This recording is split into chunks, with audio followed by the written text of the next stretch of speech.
Kurawat mertuaku dengan baik saat sakit. Ketika meninggal ia meninggalkan surat wasiat yang membuatku syok. Suamiku tak terima hingga lakukan ini padaku.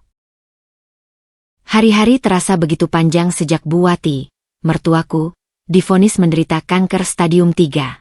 Dokter mengatakan ia mungkin hanya punya waktu 6 bulan hingga setahun lagi. Saat Mas Ridwan, suamiku, menyampaikan kabar itu padaku, matanya merah sembari menggigit bibir, berusaha menahan tangis. Aku segera memeluknya erat, merasakan getaran tubuhnya yang berusaha tegar. Kita akan melalui ini bersama, bisikku pelan, meski hatiku sendiri terasa hancur. Sejak saat itu, hidupku berubah drastis. Setiap pagi sebelum berangkat kerja, aku harus menyiapkan segala kebutuhan Bu Wati. Makanan khusus untuk pasien kanker yang harus rendah gula dan tinggi protein, obat-obatan yang harus diatur jadwal minumnya, serta memastikan kamarnya selalu hangat dan nyaman. Aku belajar cara menyuntikkan insulin, mengatur infus, bahkan membersihkan luka bekas operasi. Semua kulakukan tanpa keluh kesah, karena bagiku, Bu Wati bukan sekadar mertua. Ia seperti ibu kedua yang selalu menyayangiku sejak pertama kali Mas Ridwan mengenalkanku pada keluarganya. Mas Ridwan sendiri seringkali tidak bisa membantuku. Sebagai manajer di perusahaan kontraktor, ia kerap dinas keluar kota selama berhari-hari, bahkan terkadang berminggu-minggu. Aku paham itu tuntutan pekerjaannya, tapi ada kalanya rasa lelah dan kesepian menyergapku. Terutama di malam-malam ketika Bu Wati merintih kesakitan, dan aku harus begadang menenangkannya. Sementara Mas Ridwan hanya bisa menelepon dari jauh dengan suara penuh penyesalan. Suatu malam, ketika Bu Wati demam tinggi, aku harus membawanya ke IGD sendirian. Jam sudah menunjukkan pukul 2 pagi, dan hujan deras mengguyur luar. Dengan susah payah, aku menopang tubuhnya yang semakin ringkih ke dalam mobil, sementara air mata bercampur keringat mengalir di wajahku. Di rumah sakit, seorang perawat bertanya, "Ini ibumu, Bu?" Aku mengangguk lemas, terlalu letih untuk menjelaskan bahwa sebenarnya ia adalah mertuaku. Saat itu, yang terpikir olehku hanyalah keselamatan Bu Wati. Ketika Mas Ridwan akhirnya pulang 3 hari kemudian, ia langsung memelukku erat.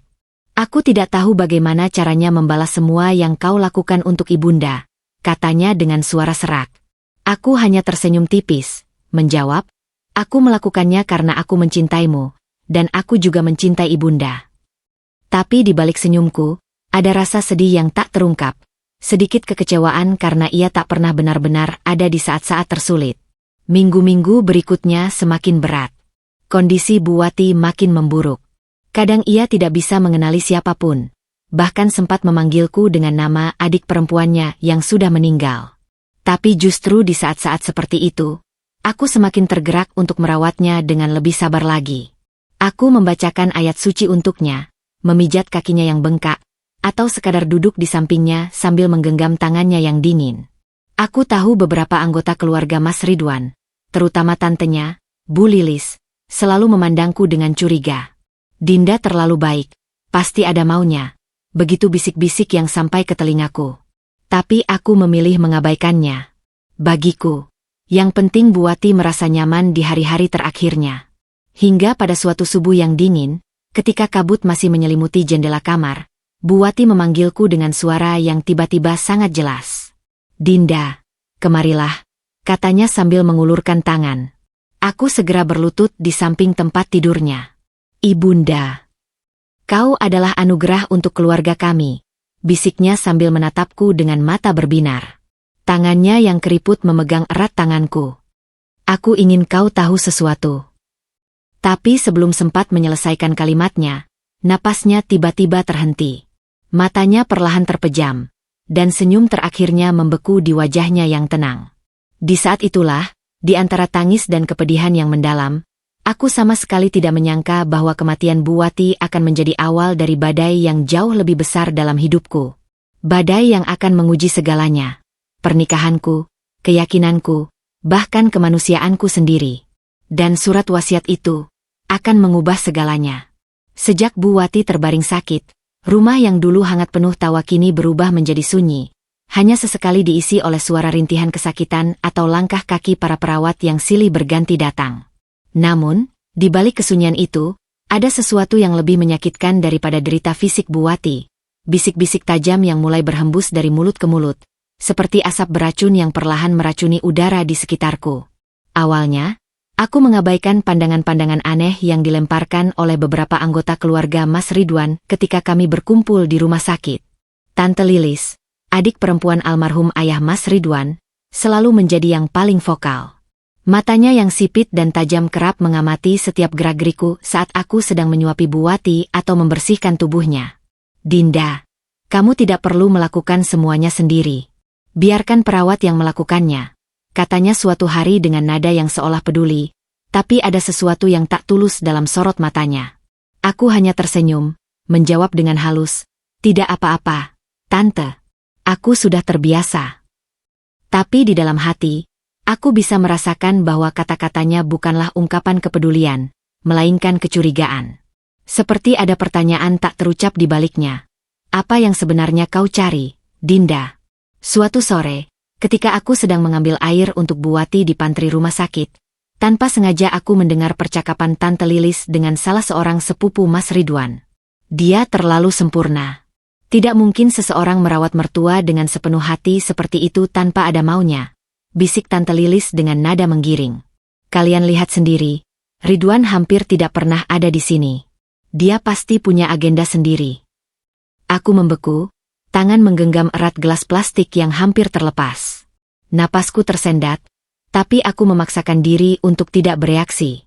Dengan langkah berat, aku kembali ke kamar Buwati, mencoba menenangkan diri sambil memandangi wajahnya yang sedang tertidur. Apakah mereka benar-benar menganggap semua ini sebagai sandiwara? Mas Ridwan, yang sesekali pulang dari dinas, tampaknya juga mulai terpengaruh oleh bisik-bisik itu. Suatu malam, ketika kami sedang berbaring di kamar, ia tiba-tiba bertanya, "Kamu tidak keberatan, kan, kalau nanti kita minta Tante Lilis untuk ikut bergantian jaga ibu?" Aku menatapnya, mencoba membaca apa yang ada di balik pertanyaannya. "Kenapa tiba-tiba?" tanyaku. Dia menghela napas. "Aku cuma tidak mau kamu kelelahan. Dan keluarga juga khawatir." Keluarga khawatir, 3 kata itu seperti pisau yang menusuk perlahan. Aku tahu apa yang sebenarnya ia maksud. Keluarganya tidak mempercayaiku. Tapi aku memilih untuk tidak mempertajam situasi. "Terserah kamu, Mas. Yang penting ibu nyaman," jawabku, berbalik dan memejamkan mata, menyembunyikan air mata yang hampir menetes. Keesokan harinya, Tante Lilis benar-benar datang dengan timnya, beberapa sepupu dan bibi yang sebelumnya jarang sekali menjenguk. Mereka berkerumun di sekitar Buwati, tiba-tiba menjadi sangat perhatian, seolah-olah ingin menunjukkan betapa pedulinya mereka. Aku hanya duduk di sudut, mengamati sandiwara mereka dengan hati yang semakin berat. Saat aku hendak membantu membersihkan wajah Buwati, salah seorang bibi tiba-tiba menyambar handuk dari tanganku. "Biarkan saya saja, Dinda. Kamu pasti lelah," katanya dengan senyum tipis yang tidak sampai ke mata. Di balik kata-katanya yang seolah penuh perhatian, aku bisa merasakan pesan yang jelas. Kami tidak mempercayaimu. Malam itu, untuk pertama kalinya, aku menangis di kamar mandi, air matanya bercampur dengan air shower yang mengalir deras. Aku merasa seperti orang asing di tengah keluarga yang seharusnya menjadi tempatku berlindung. Semua pengorbananku, semua rasa sakit yang kusimpan demi tidak membebani Mas Ridwan, seolah tidak berarti apa-apa di mata mereka. Dan yang paling menyakitkan, Mas Ridwan, orang yang seharusnya paling memahamiku, mulai menjauh. Aku bisa merasakan jarak antara kami semakin melebar, digerogoti oleh bisik-bisik yang terus-menerus di telinganya setiap kali ia bertemu dengan keluarganya. Di tengah semua ini, Buwati tetap menjadi satu-satunya yang memandangku dengan mata yang jernih dan penuh kasih. Suatu siang, ketika hanya kami berdua di ruangan, ia tiba-tiba menggenggam tanganku. "Jangan pedulikan mereka, Nak," bisiknya dengan suara parau.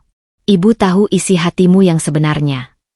Tapi bahkan dukungan dari Buwati pun tidak bisa menghentikan badai yang akan datang. Karena di keluarga besar Mas Ridwan, bisik-bisik itu sudah berubah menjadi badai yang siap menghancurkan segalanya, termasuk pernikahan kami. Dan aku, yang hanya mencoba melakukan yang terbaik, terjebak di tengahnya tanpa tahu bagaimana cara menyelamatkan diri. Malam itu, udara terasa lebih dingin dari biasanya. Aku duduk di samping tempat tidur Bu Wati, memegangi tangannya yang semakin hari semakin dingin dan keriput. Dokter sudah memberitahu kami bahwa waktunya tidak akan lama lagi. Setiap tarikan napasnya terasa berat, seperti ada beban besar yang menindih dadanya. Aku menyeka keringat di dahinya dengan handuk kecil yang sudah kubasahi air hangat, berusaha membuatnya senyaman mungkin di detik-detik terakhirnya. Tenang saja, Bu. Aku di sini, bisikku pelan sambil menatap wajahnya yang pucat. Mataku sudah sembab menahan tangis selama berjam-jam. Di sudut ruangan, Mas Ridwan terduduk lemas di kursi, wajahnya tertutup kedua telapak tangan. Aku tahu betapa hancur hatinya melihat ibunya menderita seperti ini. Sebagai anak tunggal, hubungan mereka selalu sangat dekat. Tiba-tiba, Bu Wati membuka matanya lebar-lebar. Nafasnya yang tadinya terengah-engah menjadi lebih teratur. Ridwan. Dinda. Panggilnya dengan suara yang tiba-tiba jelas, membuat kami berdua segera mendekat. Aku tahu ini mungkin saat-saat terakhirnya. Orang sering menyebutnya sebagai terminal lucidity. Saat di mana pasien yang sekarat tiba-tiba tampak segar kembali sebelum akhirnya pergi. Bu, kami di sini, jawab Mas Ridwan sambil memegang tangan ibunya. Suaranya gemetar. Air mata yang selama ini ditahannya akhirnya menetes deras. Bu Wati memandangi kami bergantian. Matanya yang biasanya redup sekarang berbinar-binar. Dinda, terima kasih sudah merawat ibu dengan sabar, katanya sambil menekan lembut tanganku. Kau seperti anak kandung sendiri bagi ibu. Kalimat itu membuat air mataku yang selama ini kutahan akhirnya tumpah. Selama ini aku selalu berusaha kuat di depan Mas Ridwan. Tapi sekarang aku tidak bisa lagi. Lalu ia memandang anaknya. Ridwan, jaga Dinda baik-baik. Dia wanita yang sangat baik. Ibu titipkan kebahagiaanmu padanya. Mas Ridwan hanya bisa mengangguk sambil terus menangis. Bu Wati kemudian menarik napas panjang dan mengeluarkan kalimat yang membuatku terkejut. Di laci meja samping tempat tidur ibu, ada surat untuk kalian berdua. Baca nanti setelah ibu pergi, ya. Sebelum sempat bertanya lebih lanjut, napas Bu Wati tiba-tiba terhenti. Dadanya yang tadinya naik turun perlahan kini diam tak bergerak. Monitor EKG di samping tempat tidur mengeluarkan bunyi panjang yang menyayat hati. Garis lurus yang menandai akhir dari sebuah kehidupan. Ibu! Teriak Mas Ridwan histeris sambil memeluk erat tubuh ibunya yang sudah tak bernyawa lagi. Aku hanya bisa terduduk lemas, menatap kosong wajah Bu Wati yang sekarang terlihat begitu damai. Semua rasa sakit selama ini telah berlalu untuknya. Aku ingin menangis, tapi rasanya seluruh tubuhku mati rasa. Perawat dan dokter segera berdatangan, memisahkan Mas Ridwan dari jasad ibunya. Aku melihat suamiku itu seperti anak kecil yang kehilangan pegangan, tubuhnya gemetar tak terkendali. Tanpa pikir panjang aku memeluknya erat, membiarkan air matanya membasahi bahuku. Sudah, Mas. Ibu sudah tidak sakit lagi. Bisikku sambil mengelus punggungnya. Tapi dalam hati, aku tahu kepergian Bu Wati bukanlah akhir dari penderitaan kami. Justru mungkin awal dari badai baru. Beberapa jam kemudian, setelah semua prosedur rumah sakit selesai dan jasad Bu Wati dibawa ke kamar jenazah, aku teringat pesan terakhirnya. Dengan hati berdebar, aku membuka laci meja samping tempat tidurnya. Di sana terdapat sebuah amplop coklat bertuliskan, untuk Ridwan dan Dinda, dengan tulisan tangan Bu Wati yang sudah kukenal selama ini.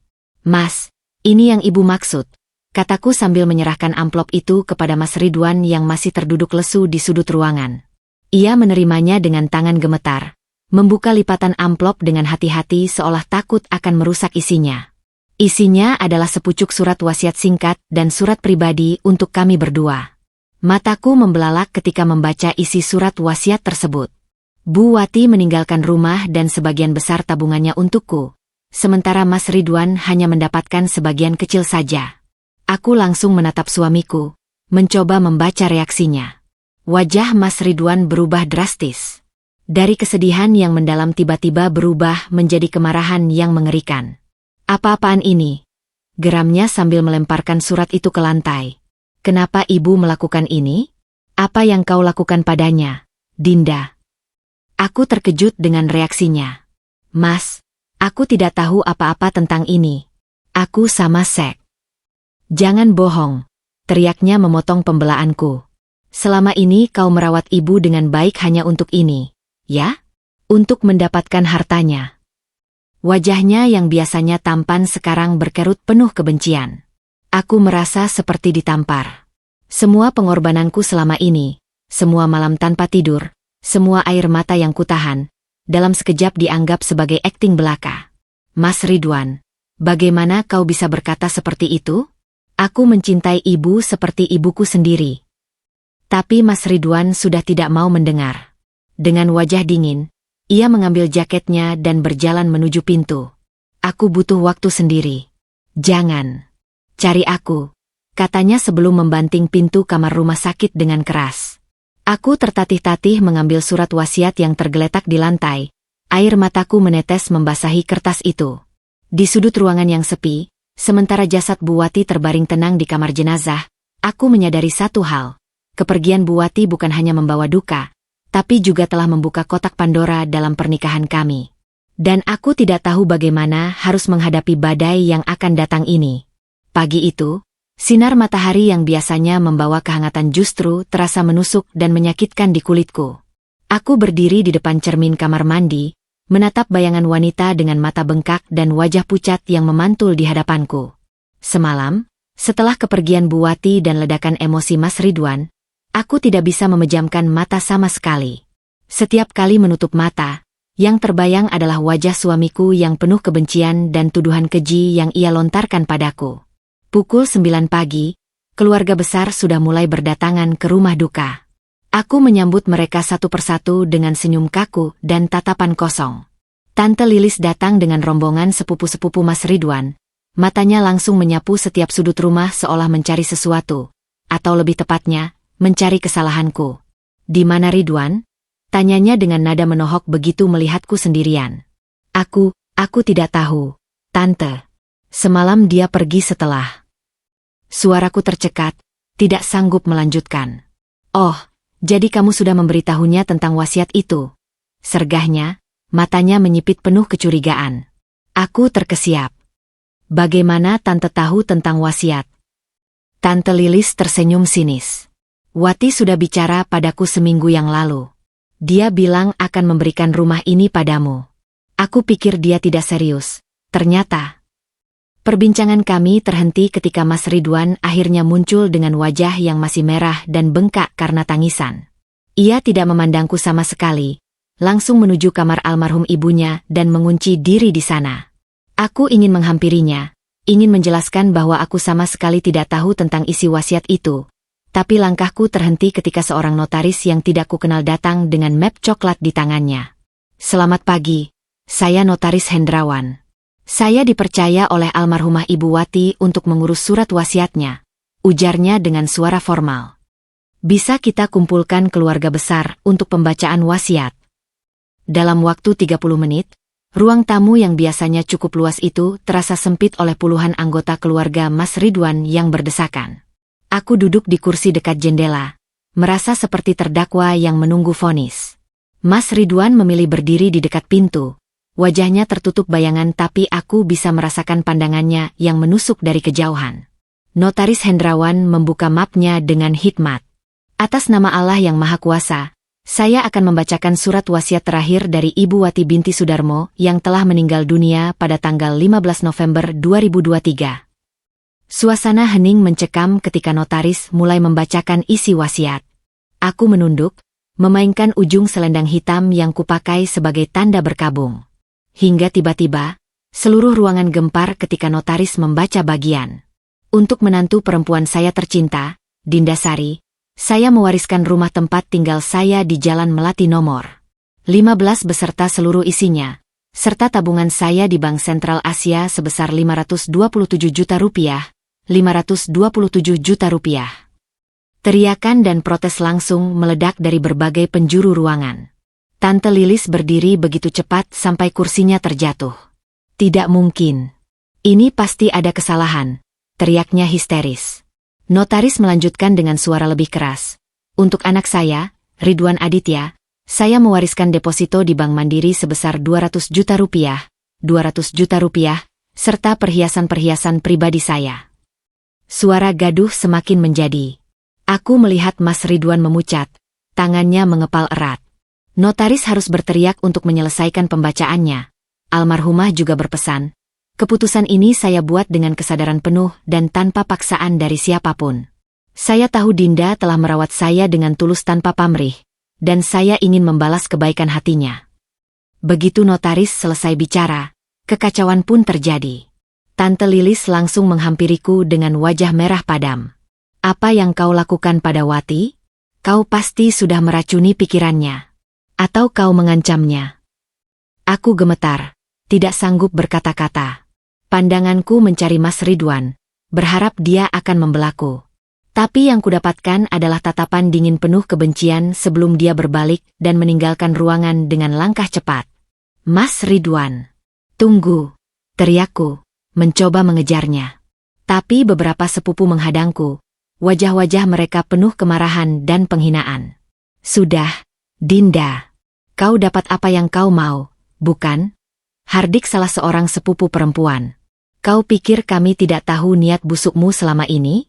Merawat Ibu Wati hanya untuk menguras hartanya. Air mata mengalir deras di pipiku. Tidak, kalian salah, aku tidak pernah. Tapi suaraku tenggelam dalam gemuruh kecaman yang semakin menjadi-jadi. Notaris Hendrawan berusaha menenangkan situasi. Mohon tenang.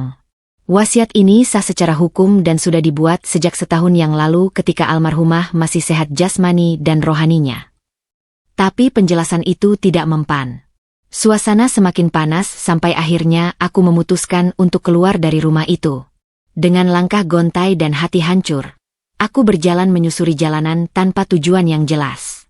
Hujan mulai turun, tapi aku tidak peduli. Air hujan yang dingin bercampur dengan air mataku yang panas. Di tengah jalan yang sepi, handphoneku berdering. Aku mengira itu Mas Ridwan yang akhirnya mau mendengarkan penjelasanku. Tapi yang muncul adalah pesan singkat darinya. Aku tidak akan kembali ke rumah itu. Kau menang, Dinda. Kau dapat semuanya. Tapi ingat, tidak ada uang yang bisa membayar pengkhianatan. Aku terjatuh di tepi jalan, tubuhku menggigil kedinginan dan kepedihan. Dalam satu malam, aku kehilangan mertua yang kusayangi, kepercayaan suamiku, dan sekarang, harga diriku. Semua pengorbananku selama ini diinjak-injak dan dianggap sebagai akting belaka. Yang tidak mereka tahu, dan mungkin tidak akan pernah percaya, adalah bahwa aku lebih rela mengembalikan semua warisan itu asalkan Mas Ridwan mau memelukku lagi dan mengatakan bahwa dia percaya padaku. Tapi sekarang, dengan pesan itu, aku tahu mungkin sudah tidak ada jalan kembali bagi kami. Dan yang paling menyakitkan, aku tidak mengerti mengapa Bu Wati melakukan ini. Mengapa dia harus meninggalkan wasiat yang justru akan menghancurkan rumah tangga kami? Apa yang sebenarnya ada dalam pikirannya? Pertanyaan-pertanyaan itu berputar-putar di kepalaku sementara hujan semakin deras, seolah alam sedang menangis bersamaku. 3 hari setelah pemakaman Bu Wati, rumah yang dulu terasa hangat dan ramai oleh suaranya kini menjadi sunyi. Hanya diisi oleh bayang-bayang kesedihan dan ketegangan yang menggantung di setiap sudutnya. Mas Ridwan belum kembali sejak kepergiannya yang penuh kemarahan setelah pembacaan wasiat. Aku mencoba menghubunginya berkali-kali, tapi semua panggilan dan pesanku diabaikan. Malam-malam yang dulu kami habiskan dengan bercanda dan berbagi cerita, kini kulewati sendirian, berbaring di tempat tidur kami yang terasa semakin lebar dan dingin. Aku bangun pagi itu dengan kepala berat dan mata yang masih sembab. Ketika berjalan ke dapur untuk membuat kopi, mataku menangkap secari kertas yang diselipkan di bawah teko, tanda bahwa Mas Ridwan pernah pulang diam-diam saat aku tertidur. Dengan tangan gemetar, kuambil kertas itu dan membaca tulisan tangannya yang biasanya rapi, tapi kali ini terlihat tergesa-gesa dan tidak karuan. Aku butuh waktu. Jangan cari aku. Urusan warisan ibu, kita bicara nanti. Tidak ada kata, sayang, tidak ada tanda tangan, bahkan tidak ada pertanyaan tentang kabarku. Hanya kalimat dingin yang membuat dadaku sesak. Aku menatap kertas itu lama-lama, berharap ada kata-kata tersembunyi yang bisa kubaca. Sesuatu yang menunjukkan bahwa di balik kemarahannya, dia masih mencintaiku. Tapi tidak ada. Aku mencoba mengalihkan pikiran dengan membereskan rumah. Ketika membersihkan kamar Bu Wati, kutemukan sebuah album foto tua di bawah tempat tidurnya. Dengan hati berdebar, Kubuka halaman demi halaman. Foto-foto Mas Ridwan kecil, Bu Wati yang masih muda dan cantik, serta beberapa gambar keluarga yang sudah menguning. Di halaman terakhir, ada sebuah foto yang membuat napasku tersendat. Foto pernikahan kami setahun yang lalu. Bu Wati berdiri di antara kami, tersenyum bahagia dengan tangannya memegang erat tangan kami berdua. Aku ingat betul kata-katanya saat itu. Jagalah satu sama lain. Dunia ini kejam, tapi selama kalian bersama, kalian akan kuat. Air mataku menetes di atas foto itu. Bu, mengapa semua ini terjadi? Bisikku pelan, seolah berharap almarhumah bisa mendengar dan memberikan jawaban. Malam itu, ketika aku sedang mencoba tidur, terdengar suara kunci pintu dibuka. Hatiku berdebar kencang. Mas Ridwan akhirnya pulang. Aku segera duduk di tempat tidur, mempersiapkan segudang kata-kata yang ingin kusampaikan padanya. Tapi ketika dia masuk ke kamar, wajahnya masih dingin seperti es. Dinda, sapanya singkat, tanpa senyum. Mas, aku senang kau pulang, kataku, berusaha menahan emosi. Aku ingin kita bicara. Tidak sekarang, potongnya, melemparkan tasnya ke kursi. Aku cuma ambil beberapa barang. Aku akan tinggal di apartemen kantor untuk sementara. Tunggu, kapan kau akan kembali? Tanyaku, suaraku hampir tercekat. Dia berhenti sejenak, menatapku dengan ekspresi yang sulit kubaca. Aku tidak tahu. Mas Ridwan, tolong, kita harus membicarakan ini. Aku tidak tahu apa-apa tentang wasiat itu. Aku bersumpah. Sudah, Dinda, bentaknya tiba-tiba, membuatku terkejut. Aku tidak mau mendengar penjelasanmu sekarang. Ibu memberimu segalanya, dan aku cuma dapat sisa-sisanya. Apa penjelasanmu akan mengubah itu? Aku terdiam. Di matanya, aku melihat lebih dari sekadar kemarahan. Aku melihat rasa terluka yang dalam, rasa dikhianati oleh orang yang paling dia percaya, ibunya sendiri. Dan entah mengapa, itu lebih menyakitkan daripada kemarahannya padaku. Dia mengambil beberapa baju dari lemari dan memasukkannya ke dalam tas dengan gerakan kasar. Aku hanya bisa duduk di tempat tidur, menyaksikan suamiku yang dulu selalu memelukku erat sebelum tidur, kini berubah menjadi orang asing yang tidak mau menyentuhku sama sekali. Sebelum pergi, dia berhenti di depan pintu. Aku akan menghubungimu kalau sudah siap bicara. Jangan telepon atau SMS aku dulu. Dan dengan itu, dia pergi lagi, meninggalkan aku sendirian di rumah yang tiba-tiba terasa sangat besar dan kosong. Aku terjatuh ke tempat tidur, menangis sejadi-jadinya. Pernikahan kami yang dulu penuh cinta, yang kubangun dengan susah payah, sekarang retak oleh kecurigaan dan kesalahpahaman. Dan yang paling menyakitkan, aku bahkan tidak tahu bagaimana cara memperbaikinya. Di luar, hujan mulai turun lagi, seolah alam ikut berduka atas kehancuran cinta kami. 2 minggu telah berlalu sejak Mas Ridwan pergi meninggalkan rumahku, menurut surat wasiat Bu Wati. Setiap hari aku terbangun dengan harapan palsu bahwa mungkin hari ini dia akan pulang. Mungkin hari ini dia sudah siap mendengarkan penjelasanku. Tapi yang kudapat hanyalah kesunyian yang semakin dalam, hanya terpecah oleh dering telepon dari Tante Lilis yang terus-menerus menuntutku, mempertimbangkan kembali kepemilikan rumah ini. Hari ini, langit di luar begitu kelabu, seolah mencerminkan suasana hatiku. Aku sedang membereskan berkas-berkas Bu Wati di ruang tamu ketika terdengar ketukan keras di pintu. Jantungku berdebar kencang. Apakah Mas Ridwan akhirnya pulang? Dengan langkah gontai, aku berjalan ke pintu dan membukanya. Tapi yang berdiri di sana bukanlah suamiku. Seorang kurir dengan seragam resmi menyodorkan sebuah amplop coklat tebal. Paket berharga untuk Ibu Dindasari, ujarnya singkat. Tanganku gemetar saat menerimanya. Segera ku kenali logo sebuah firma hukum di sudut amplop, Haryanto Associates. Dengan nafas yang tersendat, ku buka amplop itu di meja makan. Isinya membuat darahku membeku. Surat gugatan cerai dari Mas Ridwan, disertai permintaan resmi untuk membatalkan surat wasiat Bu Wati dengan alasan pengaruh tidak wajar dari pihakku. Aku terjatuh ke kursi, tak percaya dengan apa yang baru saja ku baca. Di halaman kedua, terdapat surat terpisah dari Mas Ridwan sendiri, ditulis tangan dengan tinta hitam pekat. Dinda, aku tidak bisa menerima kenyataan ini. Ibu selalu mengatakan betapa dia mencintaiku. tapi ternyata di akhir hidupnya, dia memilihmu. Apa yang kau lakukan padanya? Apa yang kau katakan tentangku sampai dia melakukan ini? Aku minta kau keluar dari rumah itu. Itu rumah keluarga kami, dan kau tidak berhak atasnya. Kalau kau memang tulus seperti yang kau katakan, kembalikan apa yang bukan hakmu. Ridwan. Tetesan air mata jatuh di atas kertas itu, mengaburkan tulisannya. Aku menatap kosong ke dinding, mencoba mencerna betapa cepatnya segalanya berubah. Dalam hitungan minggu, aku kehilangan mertua yang kucintai, suami yang kusayangi, dan sekarang, tempat tinggalku. Teleponku berdering. Tanpa melihat, kuangkat karena berpikir mungkin ini Mas Ridwan yang ingin berbicara. Tapi suara Tante Lilis yang menusuk langsung memecah kesunyian. Sudah dapat surat dari Ridwan, ya?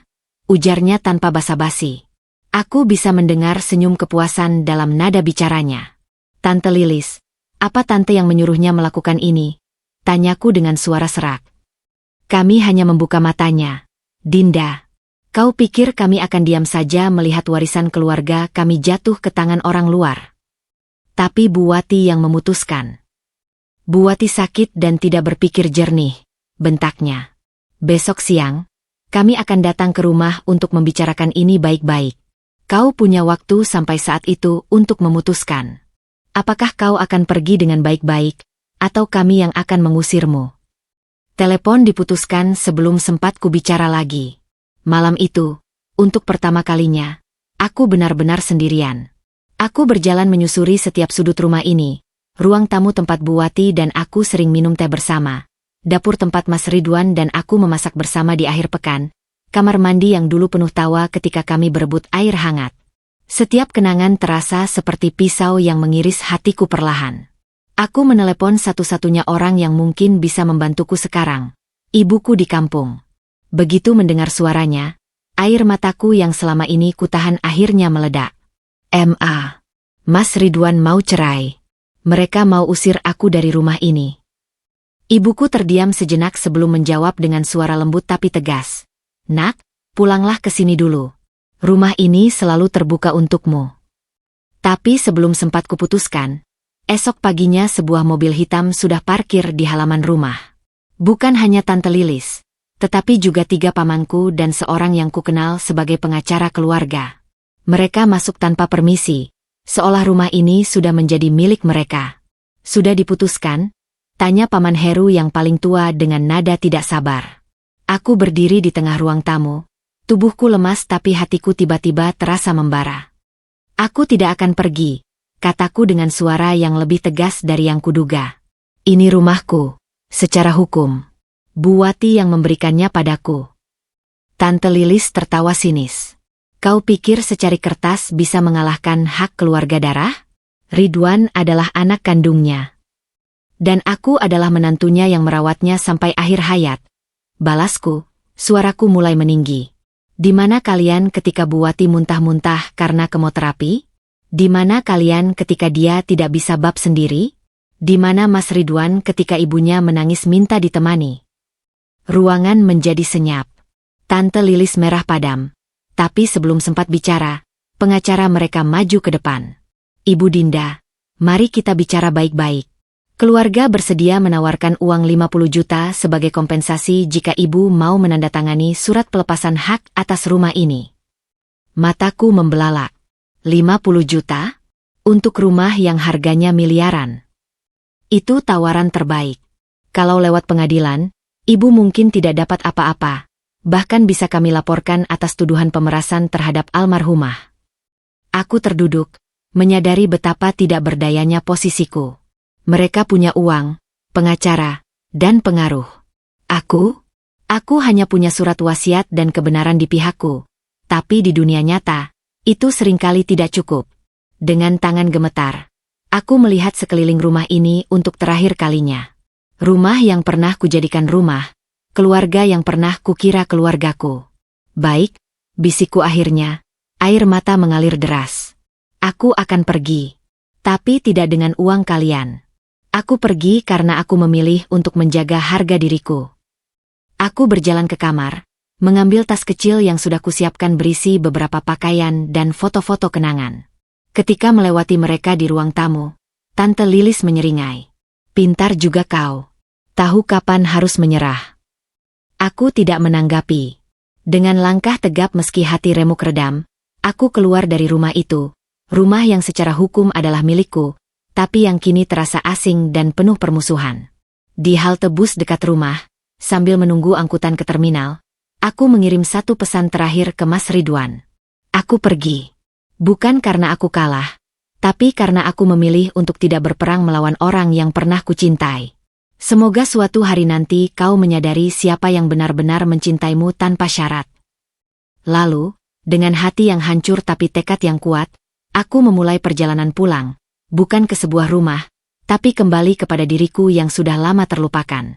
Kembali ke rumah orang tua di kampung seharusnya menjadi pelipur lara, tapi yang kurasakan justru seperti mengubur diri dalam kegelapan. Setiap pagi aku terbangun dengan kegetiran yang sama. Bayangan Mas Ridwan yang memandangku penuh kebencian, suara Tante Lilis yang menusuk, dan rasa bersalah yang tak jelas juntrungnya. Ibu berusaha menghiburku dengan mengatakan waktu akan menyembuhkan segalanya. Tapi bagaimana waktu bisa menyembuhkan luka yang terus dirobek-robek oleh fitnah? Hari itu, 3 minggu setelah aku meninggalkan rumah Buati, aku memberanikan diri membuka kembali media sosial yang sengaja kudeaktivasi. Jari-jariku gemetar saat mengetik password. Ada perasaan campur aduk antara ingin tahu dan ketakutan. Begitu masuk, deretan notifikasi langsung membanjiri layar.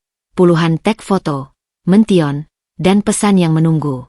Yang pertama menarik perhatianku adalah unggahan Tante Lilis di Facebook, diposting tepat sehari setelah kepergianku. Akhirnya keadilan mulai tegak. Penjilat yang mengira bisa menggasak harta keluarga kami sudah minggat. Terima kasih untuk dukungan semua pihak. Kebenaran akan menang, lindungi harta keluarga. Foto yang menyertainya memperlihatkan Tante Lilis dan Mas Ridwan berdiri di depan rumah Buati dengan senyum kemenangan, seolah mereka baru saja memenangkan pertempuran besar. Komentar-komentar di bawahnya membuat perutku mual. Sudah dari dulu kelihatan kok matrenya. Kasihan Ridwan, dikhianati orang terdekat. Jangan lupa laporkan ke polisi, Bu. Pasti ada pemalsuan surat wasiat. Aku menelusuri lebih jauh, dan yang kutemukan semakin menghancurkan.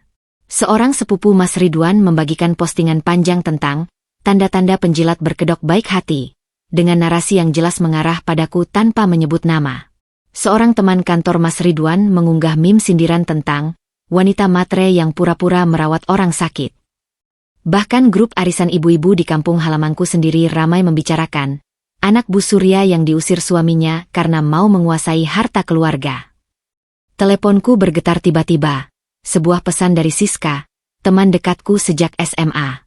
Din, aku gak percaya omongan mereka.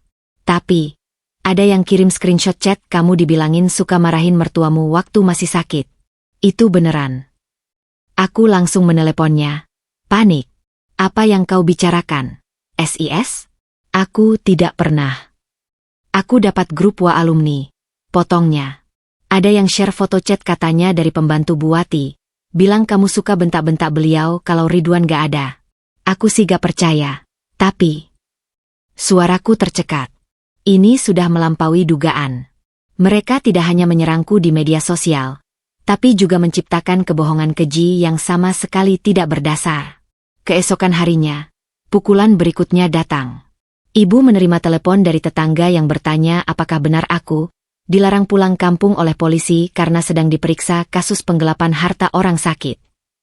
Ibu marah besar, tapi kerusakan sudah terjadi. Gosip itu menyebar bak api di ladang kering. Yang paling menyakitkan adalah ketika adik perempuanku, Rara, pulang dari kampus dengan mata merah. Kak, ada yang bilang kakak hanya mau nikah sama Mas Ridwan karena keluarganya kaya. Isaknya. Aku berantem sama temen sekelas yang nyebarin itu. Aku memeluknya erat, tapi dalam hati aku hancur. Bukan hanya reputasiku yang mereka hancurkan, tapi juga keluarga kecilku yang tidak tahu apa-apa. Puncaknya terjadi ketika sebuah pesan anonim masuk ke nomorku. Dasar pelacur. Kembalikan uang Buati atau kubur hidup-hidup kau dan keluargamu. Malam itu, untuk pertama kalinya sejak semua ini mulai, aku benar-benar menyerah. Aku mengunci diri di kamar mandi, menatap wajahku yang sudah tidak kukenal di cermin. Wajah seorang wanita yang dituduh sebagai penipu, pengkhianat, pencari harta. Air panas dari shower bercampur dengan air mataku yang tak lagi bisa kutahan. Tuhan, apa salahku? Bisikku terisak.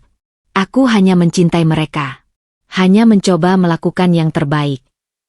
Tapi yang lebih menghancurkan daripada semua fitnah itu adalah satu kenyataan. Mas Ridwan membiarkan semua ini terjadi. Tidak ada satupun postingan atau komentar darinya yang membelaku. Tidak ada pesan atau telepon untuk memastikan kabarku. Diamnya adalah persetujuan. Dan itu lebih menyakitkan daripada semua kata-kata pedas dari orang lain. Ketika aku keluar dari kamar mandi, mataku sudah kering. Bukan karena tidak ada lagi air mata, tapi karena tekad baru telah muncul. Jika mereka ingin perang, maka aku akan berperang, bukan dengan fitnah dan kebohongan seperti mereka, tapi dengan kebenaran yang selama ini mereka kubur. Aku mengambil laptop dan mulai mengetik. Satu persatu, kukumpulkan bukti-bukti perawatanku pada Bu Wati, foto Viku bersamanya di rumah sakit, catatan medis yang kutandatangani sebagai penanggung jawab, bahkan pesan-pesan dari Bu Wati sendiri yang berisi ucapan terima kasih. Besok pagi, aku akan menemui pengacara. Tidak lagi untuk mempertahankan rumah atau harta itu, tapi untuk mempertahankan sesuatu yang jauh lebih berharga. Namaku, harga diriku, dan kebenaran yang selama ini mereka injak-injak. Mereka mungkin sudah mengambil suamiku, rumahku, bahkan reputasiku. Tapi satu hal yang tidak akan pernah bisa mereka curi, keyakinanku bahwa aku tidak pernah melakukan kesalahan, dan suatu hari nanti, karma akan bekerja dengan caranya sendiri. Pagi itu, udara di kota kecil terasa lebih dingin dari biasanya. Aku duduk di teras rumah orang tuaku, menatap kabut tipis yang menyelimuti pegunungan di kejauhan sambil memegang erat segelas kopi yang sudah tak lagi hangat. Sejak keputusanku untuk melawan, tidurku tak pernah lagi nyenyak. Setiap malam, pikiranku dipenuhi oleh rencana dan skenario terburuk yang mungkin terjadi. Telepon di tanganku bergetar, mengagetkanku dari lamunan. Sebuah nomor tak dikenal terpampang di layar. Halo. Suaraku serak, masih dipenuhi rasa was-was. Ibu Dinda. Suara laki-laki di seberang sana terdengar resmi. Ini Bapak Agus dari firma hukum Surya Rekan. Saya ditugaskan untuk menangani kasus Anda. Dadaku berdebar kencang. Ini langkah pertamaku. Ya, Pak. Terima kasih sudah menerima kasus saya. Saya sudah melihat dokumen-dokumen yang Ibu kirimkan via email. Lanjutnya, kita punya dasar kuat untuk menggugat balik atas pencemaran nama baik dan upaya pengambil alihan aset secara tidak sah. Tapi, suaranya terdengar ragu. Ibu harus siap secara mental. Proses hukum seperti ini bisa melelahkan dan penuh tekanan. Aku menarik napas dalam-dalam. Saya sudah siap, Pak. Mereka tidak hanya mengambil rumah dan suami saya, tapi juga nama baik dan harga diri saya. Saya tidak bisa diam lagi. Setelah menutup telepon, aku segera bersiap. Hari ini adalah pertemuanku pertama kali dengan pengacaraku secara langsung. Ibu memandangku dengan mata berkaca-kaca saat aku mengenakan blazer biru tua, pakaian terbaik yang kubawa dari Jakarta. Kamu yakin mau melanjutkan ini, Nak? Tanyanya sambil merapikan kerah bajuku. Ibu, selama ini saya selalu diam, selalu mengalah. Tapi lihat apa yang mereka lakukan pada kita. Suaraku bergetar. Mereka menyebar fitnah kemana-mana, sampai keluarga kita jadi bahan gunjingan. Saya tidak bisa membiarkan ini. Ibu hanya mengangguk, tapi matanya mengatakan banyak hal. Ada kekhawatiran, tapi juga kebanggaan. Kantor hukum Surya Rekan terletak di pusat kota, sebuah gedung berlantai 3 dengan lobi yang megah. Begitu masuk, aku langsung dipersilakan masuk ke ruang rapat kecil. Di sana sudah menunggu 2 orang, Bapak Agus, pria parubaya dengan kacamata tebal yang baru saja kubicarai di telepon, dan seorang wanita muda bernama Mbak Dian, asistennya. Ibu Dinda, sambut Bapak Agus sambil berjabat tangan. Mari kita bahas strategi hukumnya. Dia membentangkan beberapa dokumen di atas meja, foto-foto screenshot media sosial, salinan surat wasiat, bahkan rekaman suara, yang diam-diam dikirimkan oleh mantan pembantu Bu Wati padaku, di mana Tante Lilis terang-terangan mengatakan akan menghancurkan hidupku jika tidak menyerahkan rumah itu. Ini kuat untuk kasus pencemaran nama baik, kata Mbak Dian sambil menunjuk unggahan-unggahan Tante Lilis. Tapi untuk masalah warisan, kita perlu bukti lebih konkret bahwa wasiat Bu Wati dibuat tanpa paksaan. Saya punya ini, ujarku sambil mengeluarkan flash disk berisi video singkat yang kubuat tanpa sengaja 3 bulan sebelum Bu Wati meninggal. Dalam video itu, Bu Wati dengan sadar menyampaikan keinginannya memberiku rumah, sambil bercanda bahwa itu upah karena sudah merawatnya. Bapak Agus terlihat terkejut. Ini sangat berharga. Kenapa tidak dari dulu Ibu tunjukkan? Aku menunduk. Saya tidak ingin memperkeruh keadaan. Saya pikir Mas Ridwan akan percaya pada saya tanpa perlu bukti seperti ini. Ruang rapat menjadi hening sejenak. Ibu Dinda, Bapak Agus akhirnya berbicara dengan suara tegas. Besok kami akan mengirim somasi pada pihak Tante Lilis dan Mas Ridwan untuk menarik kembali semua pernyataan fitnah mereka di media sosial. Jika tidak, kita lanjut ke proses hukum. Dan untuk gugatan warisan? Tanyaku. Kita ajukan gugatan pembatalan wasiat. Justru kita yang akan menyerang balik. Saat keluar dari kantor hukum, sinar matahari siang itu terasa menyilaukan. Untuk pertama kalinya sejak semua ini terjadi, ada secercah harapan yang menggeliat di dadaku. Tapi kemudian teleponku berdering lagi. Sebuah pesan dari nomor tak dikenal. Berani sekali kau melawan. Apa kau tidak taki anak buah suamimu yang sopir truk itu kecelakaan di jalan? Tubuhku gemetar. Tapi kali ini, bukan karena takut, melainkan kemarahan yang membara. Mereka pikir dengan ancaman seperti ini aku akan mundur? Mereka salah besar. Dengan tekad yang membaja, aku membalas pesan itu. Catat baik-baik, saya tidak akan menyerah. Dan ingat, setiap ancaman kalian akan menjadi bukti di pengadilan nanti. Lalu, dengan langkah pasti, aku berjalan menuju halte bus. Pertempuran baru saja dimulai, dan aku tidak akan lagi menjadi korban yang diam. Aku akan menjadi pejuang yang mengambil kembali segalanya. Tanah tempatku berpijak, nama baikku, dan harga diriku yang mereka injak-injak. Dan untuk Mas Ridwan yang membiarkan semua ini terjadi, aku akan pastikan dia menyesal telah memilih untuk tidak mempercayaiku. Pagi itu, langit di atas pengadilan negeri terlihat kelabu, seolah turut berduka atas drama keluarga yang akan berlangsung di dalamnya. Aku berdiri di depan pintu gedung pengadilan yang megah, mengenakan blazer biru tua dan rok hitam sederhana, busana yang sengaja kupilih untuk memberi kesan serius tapi tidak berlebihan. Tanganku menggenggam erat tas berisi dokumen-dokumen penting, sementara jantung berdebar kencang seperti drum perang. Bapak Agus, pengacaraku, sudah menungguku di lobi. Ibu Dinda, siap? Tanyanya dengan nada tenang yang berusaha menutupi ketegangan di matanya. Aku mengangguk, meski seluruh tubuhku gemetar. Sesiap mungkin, Pak. Begitu masuk ke ruang sidang, suasana langsung mencekam. Di seberang ruangan, Mas Ridwan duduk tegak dengan setelan jas abu-abu yang membuatnya terlihat lebih kurus dari biasanya. Di sebelahnya, Tante Lilis dengan gaun hitam dan ekspresi masam, dikelilingi oleh beberapa anggota keluarga besar dan 2 pengacara mereka yang tampangnya sangar. Ketika pandanganku bertemu dengan Mas Ridwan, dia cepat-cepat memalingkan muka. Tapi tidak sempat aku tidak menangkap bayangan rasa bersalah di matanya. Hakim yang terhormat, pengacara mereka mulai berbicara dengan suara lantang. Kami mendesak agar surat wasiat almarhumah Wati binti Sudarmo dibatalkan karena dibuat dalam keadaan tidak sehat jasmani dan rohani, serta adanya indikasi pengaruh tidak wajar dari pihak termohon. Setiap kata seperti pisau yang menancap di dadaku. Aku menggigit bibir sampai nyaris berdarah untuk menahan amarah yang bergolak.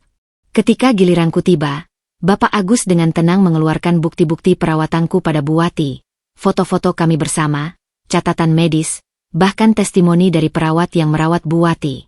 Yang mulia, suara Bapak Agus tegas, kami juga memiliki video pernyataan almarhumah yang dibuat 3 bulan sebelum meninggal, yang dengan jelas menunjukkan bahwa wasiat ini dibuat dengan kesadaran penuh. Layar di ruang sidang menampilkan video Bu Wati yang kuripuh tapi masih bersemangat. Tersenyum padaku sambil berkata, rumah ini untuk Dinda, karena dia sudah merawatku seperti anak kandung sendiri. Ridwan sudah kuberi cukup banyak selama ini.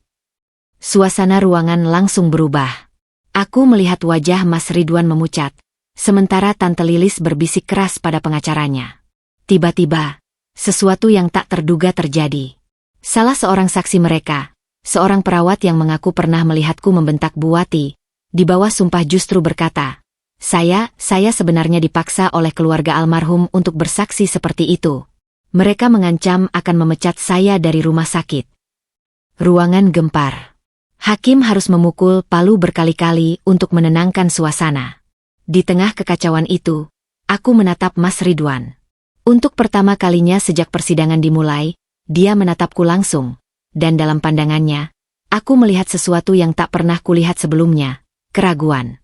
Ketika sidang ditunda sampai 2 minggu berikutnya, aku keluar dari ruang pengadilan dengan perasaan campur aduk. Di parkiran, tanpa kuduga, Mas Ridwan menghampiriku. Dinda. Suaranya serak, aku tidak tahu mereka sampai memalsukan saksi. Dia terlihat ingin mengatakan sesuatu lagi, tapi kemudian Tante Lilis muncul dan menarik lengannya keras-keras. Ridwan, jangan dekat-dekat dia. Aku hanya bisa menatap mereka pergi, dengan satu pertanyaan besar di kepalaku. Apakah akhirnya Mas Ridwan mulai menyadari kebenaran? Atau ini hanya sandiwara lain dari keluarganya? Satu hal yang pasti, pertempuran ini belum berakhir. Dan mungkin, justru babak baru yang lebih berat yang akan segera dimulai. Hembusan angin pagi yang seharusnya menyegarkan justru terasa menusuk kulitku saat aku melangkah keluar dari pengadilan. Persidangan pertama telah usai, tapi perang belum berakhir. Aku masih merasakan getaran di sekujur tubuhku, gugup, marah, dan sedikit harapan setelah melihat keraguan di mata Mas Ridwan. Bapak Agus berjalan di sampingku sambil mengatur dokumen-dokumen dalam tas kulitnya.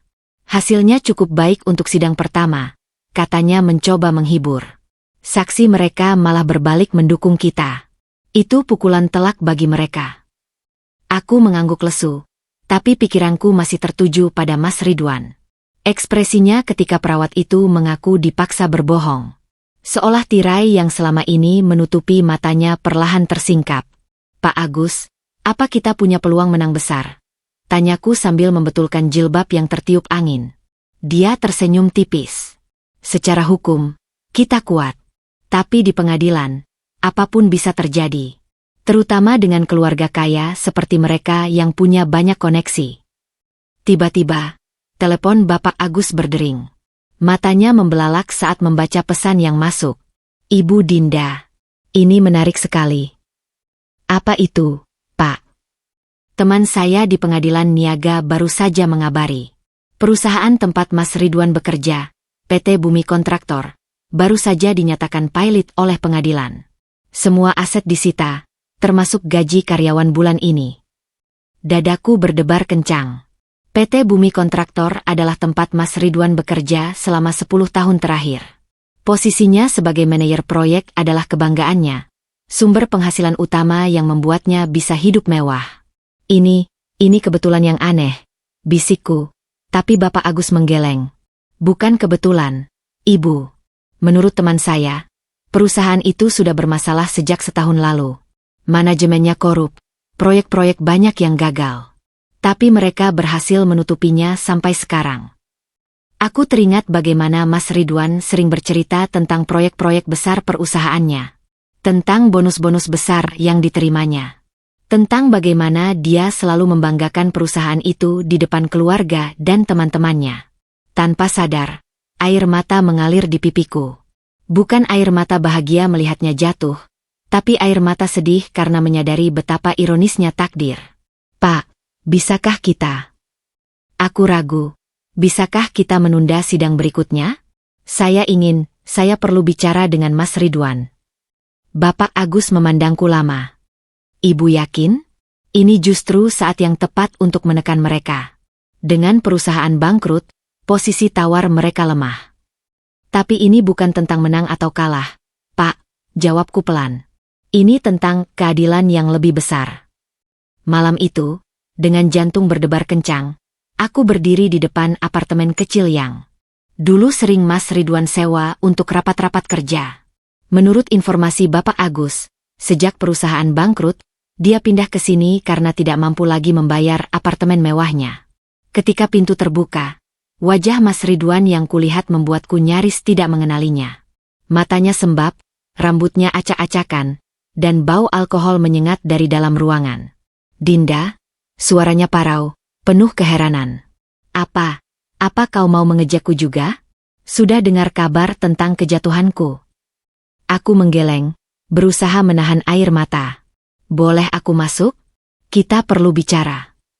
Dia terdiam sejenak, lalu membuka pintu lebar-lebar. Apartemen yang dulu rapi sekarang berantakan. Botol-botol minuman berserakan, pakaian kotor menumpuk di sofa, dan bau apek memenuhi ruangan. "Maaf tentang kekacauan ini," gumamnya sambil buru-buru mengambil beberapa botol kosong. "Aku tidak menyangka ada tamu." "Kamu minum?" tanyaku pelan. Dia tertawa pahit. "Sejak perusahaan kolaps 3 hari lalu? Hampir non-stop. 7 tahun kerjaku di sana. Semua pupus dalam semalam. Gaji terakhir tidak dibayar. Tabungan habis untuk biaya pengacara." Aku duduk di ujung sofa yang tersisa, hati hancur melihat keadaannya. "Mas Ridwan, aku tidak datang untuk ini. Aku datang karena..." "Karena apa?" potongnya kasar. "Mau bilang, sudah kubilang? Mau tunjukkan bahwa karma sudah menghajariku?" "Tidak," teriakku, suaraku pecah. "Aku datang karena aku masih peduli. Karena meski semua yang telah kau lakukan padaku, aku tidak pernah berhenti mencintaimu." Ruangan menjadi sunyi. Mas Ridwan terpana, matanya berkaca-kaca. Aku tidak pantas," bisiknya akhirnya. Suaranya hampir tidak terdengar. "Setelah bagaimana aku memperlakukanmu, setelah semua fitnah keluargaku, kau masih bisa berkata seperti itu?" Aku menarik napas dalam-dalam. Aku marah, Ridwan. Sangat marah. Tapi lebih dari itu, aku sedih. Sedih karena kita membiarkan semua ini merusak pernikahan kita. Dia menjatuhkan diri di kursi, wajahnya tertutup kedua tangan. "Aku bodoh, Dinda. Aku tahu ibu mencintaiku, tapi aku selalu merasa tidak cukup baik di matanya. Ketika wasiat itu keluar, rasanya seperti ibu sendiri bilang aku tidak layak. Sekarang aku mengerti. Ini bukan sekadar tentang uang atau rumah. Ini tentang luka masa kecil yang tak pernah sembuh. Tentang anak lelaki yang selalu merasa tidak cukup baik di mata ibunya. Ridwan." Aku berjalan mendekat, pelan. "Ibumu mencintaimu. Wasiat itu bukan tentang dia lebih mencintaiku.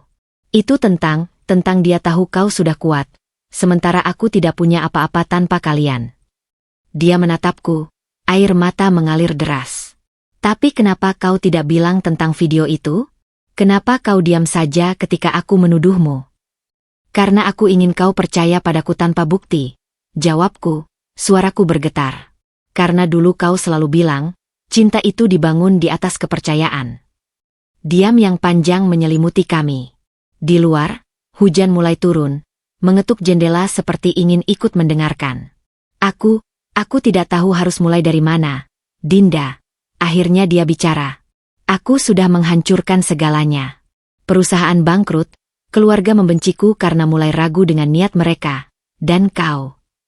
Aku masih di sini," bisikku, mengambil tangannya yang dingin. "Tidak sebagai musuh, tapi sebagai istri yang pernah berjanji akan bersamamu dalam suka dan duka." Malam itu, kami tidak langsung berbaikan. Terlalu banyak luka yang harus disembuhkan, terlalu banyak kepercayaan yang harus dibangun kembali. Tapi untuk pertama kalinya sejak kematian Bu Wati, kami berbicara dari hati ke hati, tanpa pengacara, tanpa keluarga, hanya 2 orang yang pernah saling mencintai dan mungkin, suatu hari nanti, bisa saling memaafkan. Ketika aku pulang, hujan sudah berhenti. Dan seperti langit yang mulai cerah, hatiku pun merasa lebih ringan. Karma memang telah datang untuk Mas Ridwan, tapi mungkin, hanya mungkin, ini adalah cara Tuhan untuk membawanya kembali kepadaku. Matahari pagi menyinari wajahku melalui jendela kamar ketika aku terbangun dengan perasaan aneh, campuran antara harapan dan kelelahan. Semalam, pertemuanku dengan Mas Ridwan masih terasa seperti mimpi. Ekspresi hancurnya, air matanya, dan pengakuannya bahwa ia mulai menyadari kesalahannya masih terngiang-ngiang di pikiranku. Aku menggenggam erat handphoneku, memandangi layar kosong tanpa notifikasi. Apakah Mas Ridwan akan menelponku hari ini? Ataukah ia kembali tenggelam dalam kesendirian dan penyesalannya? Ibu mengetuk pintu kamarku, membawa segelas teh hangat. Kamu sudah bangun? Ada tamu untukmu di teras, ujarnya dengan senyum kecil yang mencoba menyembunyikan keingintahuannya. Tamu? Siapa, Bu? Tanyaku sambil buru-buru mengenakan jilbab. Katanya temanmu dari Jakarta. Pengacara. Dadaku berdebar. Bapak Agus? Tapi kenapa ia datang langsung ke sini tanpa pemberitahuan sebelumnya? Begitu melangkah ke teras, yang kulihat justru bukan Bapak Agus, melainkan seorang pria muda dengan kacamata frameles yang sedang berdiri memandangi kebun kecil ibu. Ia mengenakan kemeja lengan panjang putih yang rapi dan celana chino abu-abu, sederhana tapi elegan. Ardi Wijaya, ujarnya sambil menyodorkan tangan begitu melihatku. Saya teman Bapak Agus. Dia minta saya untuk menemui ibu langsung karena ada perkembangan baru dalam kasus ini. Aku mengernyit. Perkembangan baru. Ardi mengangguk. Matanya yang coklat tua terlihat serius di balik lensa kacanya. Boleh kita bicara di tempat yang lebih privat? Aku mengajaknya ke ruang tamu kecil di belakang rumah. Begitu duduk, Ardi langsung membuka tas kerjanya dan mengeluarkan beberapa dokumen. Ibu Dinda, pertama-tama saya ingin mengatakan bahwa saya mengagumi keteguhan ibu melalui semua ini, ujarnya dengan suara tenang namun penuh keyakinan. Dan saya yakin, kita bisa memenangkan kasus ini. Aku menghela napas. Bapak Agus bilang hal yang sama. Tapi setelah pertemuan saya dengan suami saya kemarin, saya mulai mempertanyakan apakah menang adalah yang saya inginkan. Ardi memandangiku dengan penuh perhatian. Ibu masih mencintainya. Ini bukan pertanyaan, melainkan pernyataan. Aku menunduk, tidak mampu menjawab. Boleh saya ceritakan sesuatu, Ibu Dinda?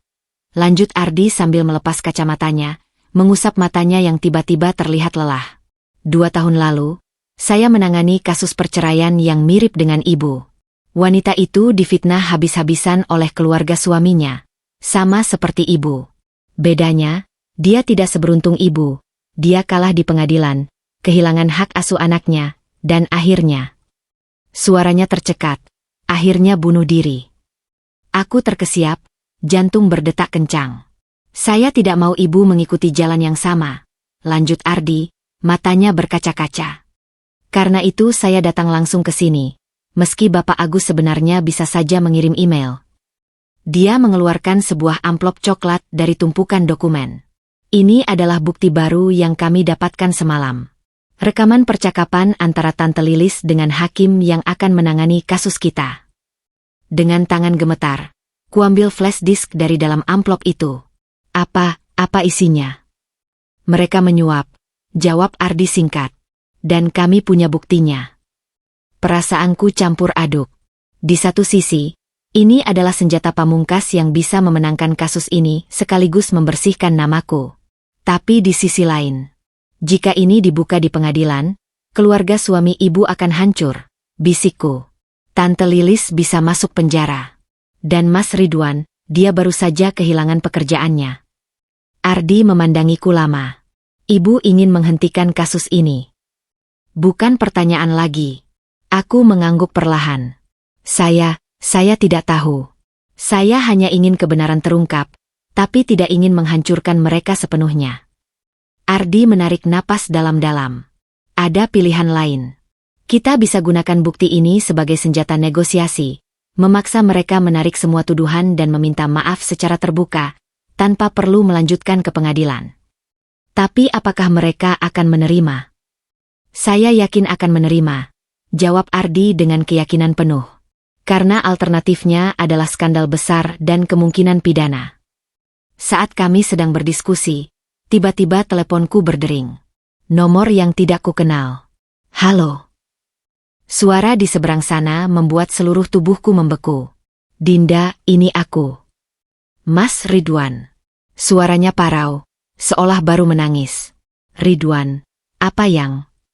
Aku tahu tentang rekaman itu, potongnya cepat. Tante Lilis baru meneleponku. Dia panik. Aku menatap Ardi yang langsung mengerti situasinya dan memberi isyarat agar aku melanjutkan. Apa yang kau inginkan, Ridwan? Tanyaku pelan. Diam yang panjang. Lalu, suara serak yang membuat air mataku hampir tumpah. Aku ingin bertemu. Aku ingin mengakhiri semua ini. Dengan cara yang benar. Kafe kecil di sudut kota itu sepi di hari kerja siang bolong. Aku duduk di meja paling belakang. Jari-jariku tak henti mengetuk-ngetuk permukaan kayu yang sudah usang. Ardi duduk di sampingku. Sesekali melirik jam tangannya. Kami datang lebih awal. Sengaja. Untuk mempersiapkan segala kemungkinan. Kamu yakin ingin melakukan ini? Tanya Ardi untuk ketiga kalinya sejak kami berangkat dari rumah. Matanya yang biasanya penuh keyakinan sekarang terlihat ragu. Aku menarik napas dalam-dalam. Aku harus mendengar langsung dari mulutnya. Setelah semua yang terjadi, aku berhutang itu pada diriku sendiri. Pintu kafe terbuka, dan sosok Mas Ridwan muncul dengan wajah yang jauh lebih tua dari usianya. Matanya sembab, rambutnya yang biasanya rapi sekarang acak-acakan. Ia memakai kemeja lengan panjang yang kusut, salah satu yang dulu sering kupilihkan untuknya. Begitu melihatku, langkahnya terhenti. Pandangannya beralih ke Ardi, lalu kembali padaku dengan pertanyaan tak terucap. Ini Ardi, pengacara saya, ujarku singkat. Mas Ridwan mengangguk pelan, lalu menarik kursi di hadapanku. Aku tidak tahu harus mulai dari mana. Gumamnya, tangannya gemetar saat menyeka keringat di dahinya meski AC di kafe itu bekerja cukup baik. Mulailah dari rekaman itu, sela Ardi dengan suara tegas. Anda tahu isinya. Mas Ridwan mengangguk, matanya menunduk. Tante Lilis meneleponku tadi pagi. Dia bilang ada rekaman dia menawarkan uang pada Hakim Sudarto. Dia panik, memintaku membujuk Dinda untuk tidak membawa itu ke pengadilan. Jantungku berdegup kencang. Dan kamu setuju menemui aku karena itu? Karena dia memintamu. Tidak, bentaknya. Suaranya pecah sampai beberapa pengunjung kafe menoleh. Maksudku, tidak hanya karena itu. Dia menarik napas dalam-dalam, lalu mengeluarkan sebuah amplop coklat dari tasnya. Aku menemukan ini semalam, ketika membereskan berkas-berkas ibu. Aku tidak tahu ibu menyimpan ini. Dengan tangan gemetar, kuambil amplop itu dan membukanya. Isinya membuat nafasku tersangkut, foto-foto Mas Ridwan kecil dengan luka lebam di punggungnya, surat-surat dari psikolog anak, dan sebuah catatan harian Bu Wati yang menceritakan dengan detail bagaimana suaminya, ayah Mas Ridwan, sering memukuli mereka berdua saat mabuk. Selama ini aku mengira ibu memilihmu karena dia tidak mencintaiku, bisik Mas Ridwan, air matanya jatuh di atas meja kayu. Tapi ternyata dia melindungiku. Dia tahu aku sudah menderita cukup banyak di tangan ayah, dan dia tidak mau aku kehilangan pekerjaan, kehilangan rumah, kehilangan segalanya. Ardi dan aku saling pandang. Sekarang semuanya mulai masuk akal.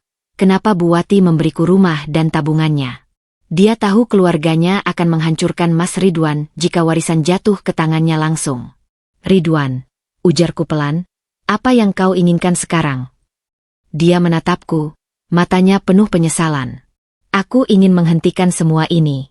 Aku sudah bicara pada Tante Lilis. Dia akan menarik semua tuduhan dan meminta maaf publik. Tapi, dia meminta satu hal. Rekaman itu tidak boleh dibuka ke publik. Dia bersedia mundur dari kasus ini, asalkan reputasi keluarga tetap utuh. Ardi menggeleng. Itu tidak cukup. Ibu Dinda sudah menderita fitnah yang menyebar kemana-mana. Hanya permintaan maaf tidak akan menghapus itu. Ada satu hal lagi, lanjut Mas Ridwan dengan suara serak. Aku ingin mencoba lagi. Dengan kamu, Dinda. Aku tahu aku tidak pantas. Tapi, apa kau gila?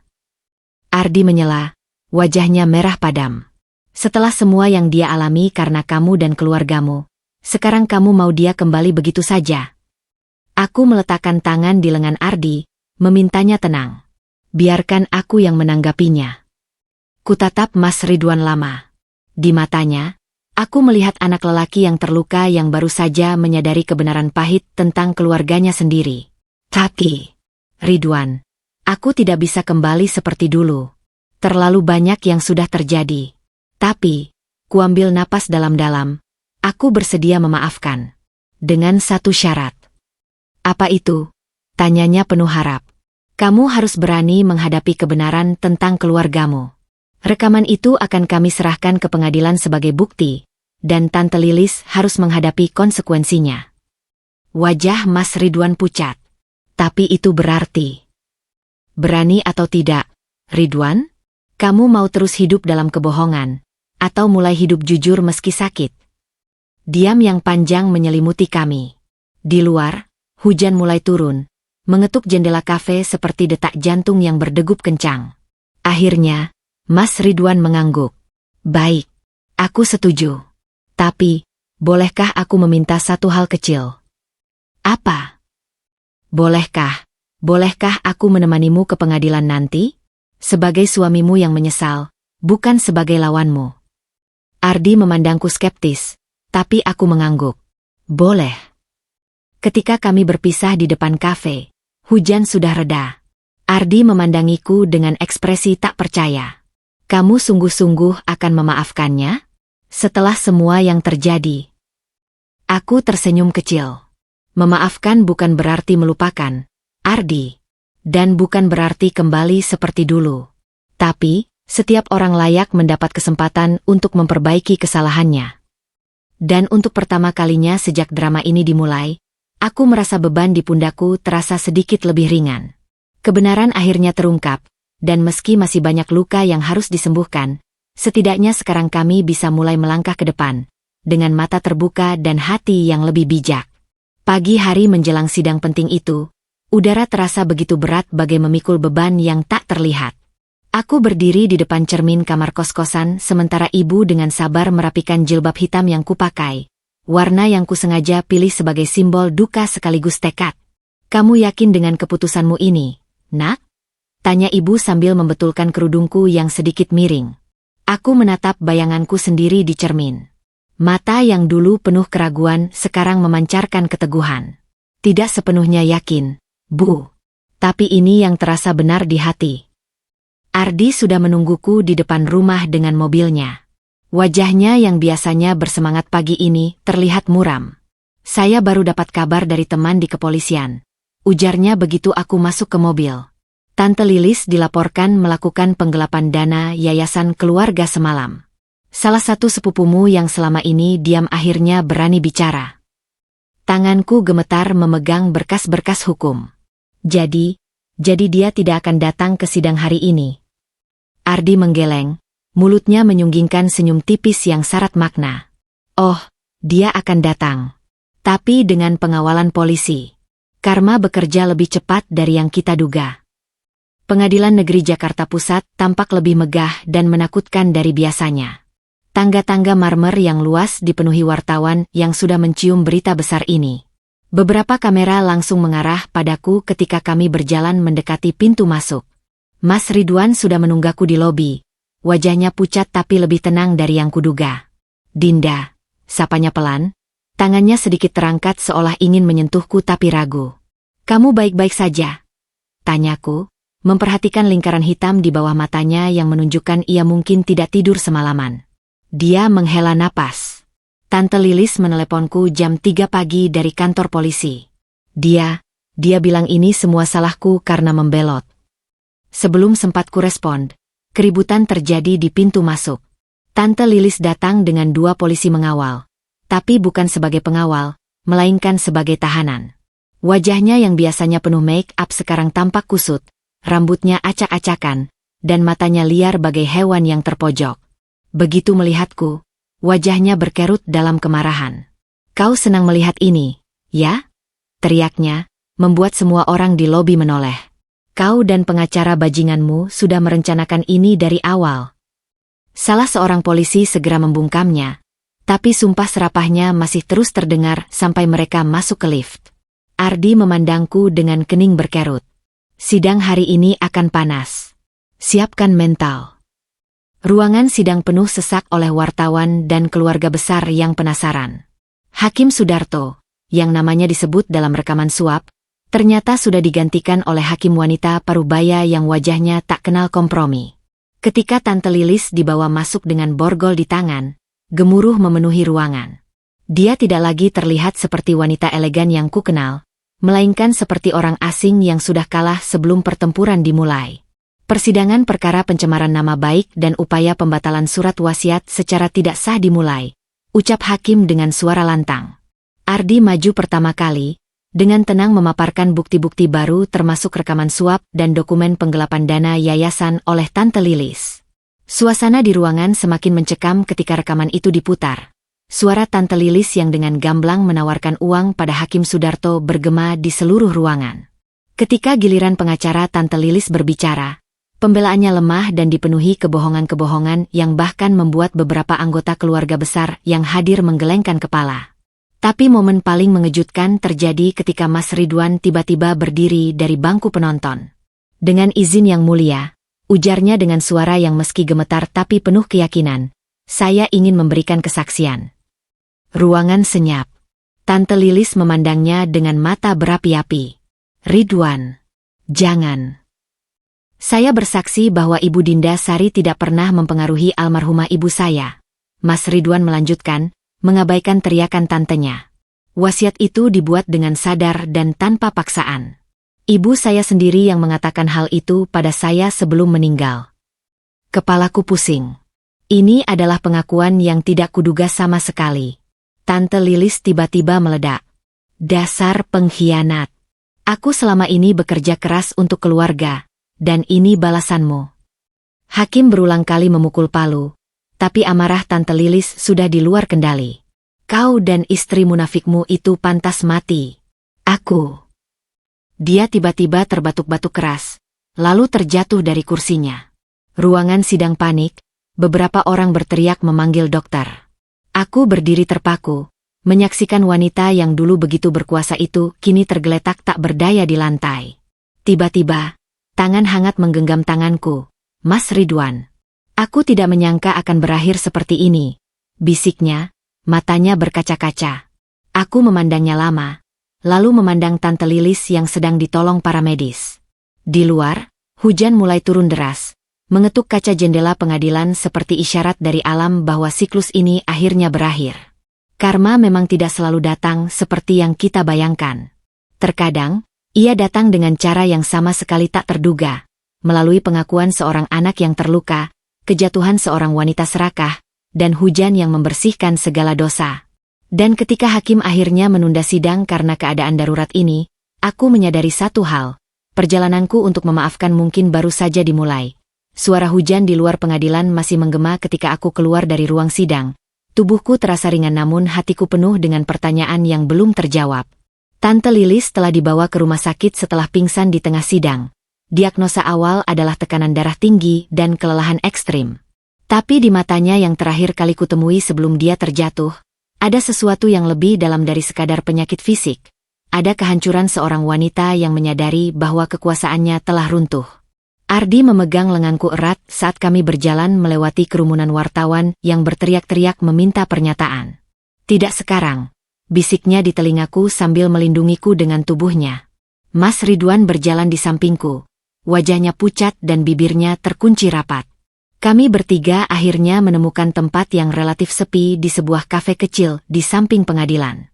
Begitu duduk, Mas Ridwan langsung menundukkan kepalanya, tangannya gemetar memegang gelas air yang baru saja diantarkan pelayan.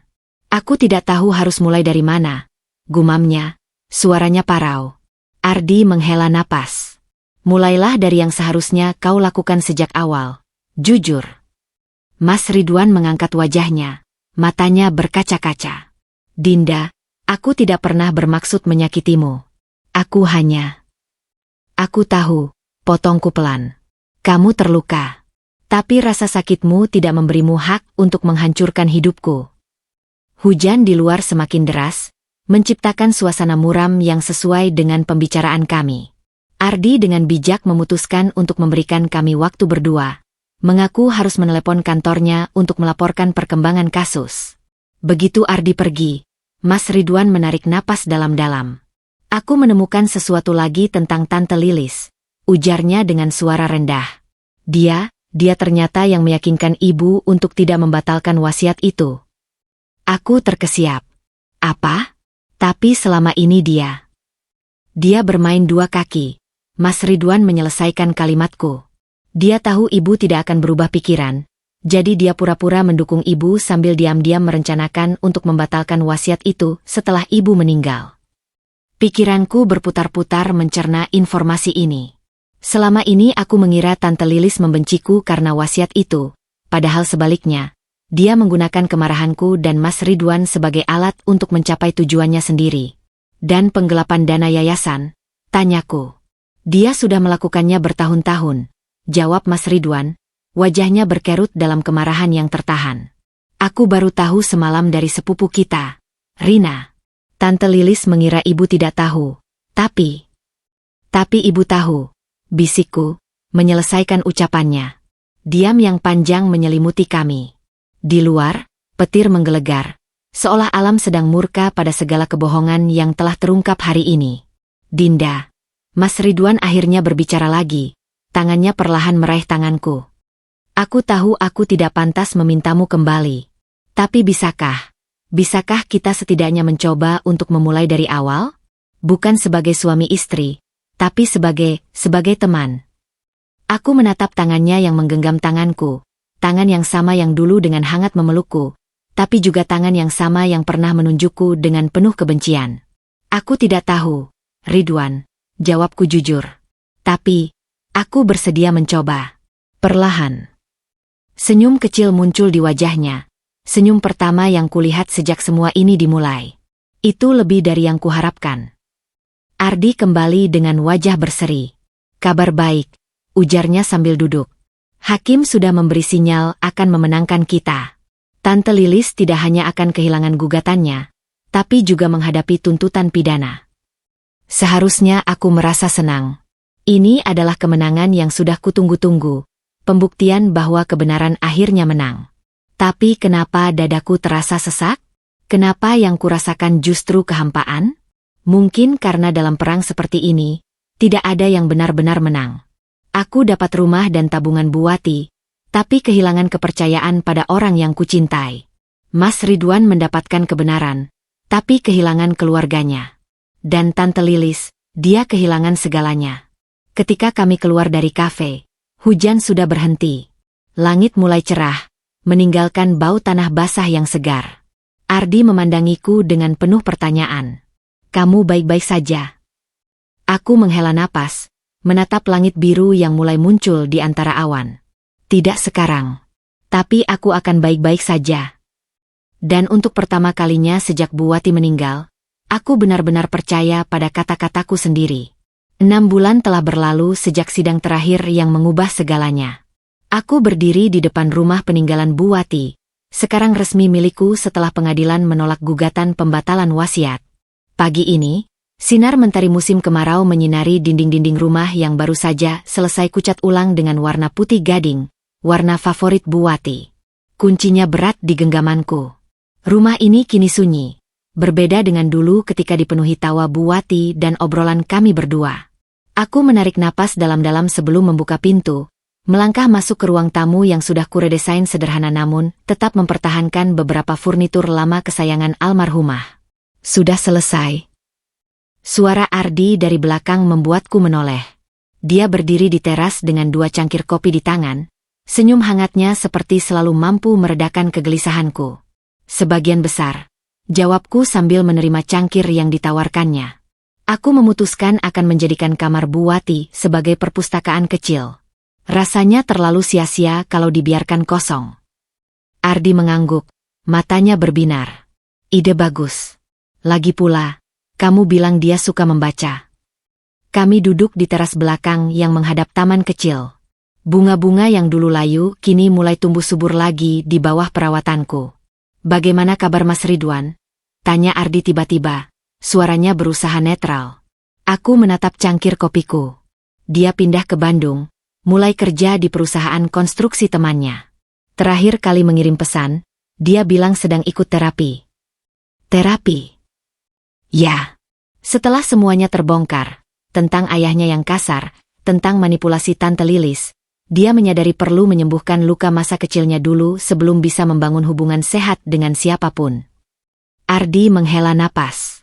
Dan hubungan kalian. Aku tersenyum kecil. Kami berteman. Terkadang saling mengabari. Itu saja, untuk sekarang. Diam yang nyaman tercipta di antara kami. Kupu-kupu hinggap di bunga matahari di depan kami. Sayapnya yang kuning keemasan berkilau diterpa sinar matahari. Dan kamu, Dinda? Sudah sembuh? Tanya Ardi dengan lembut.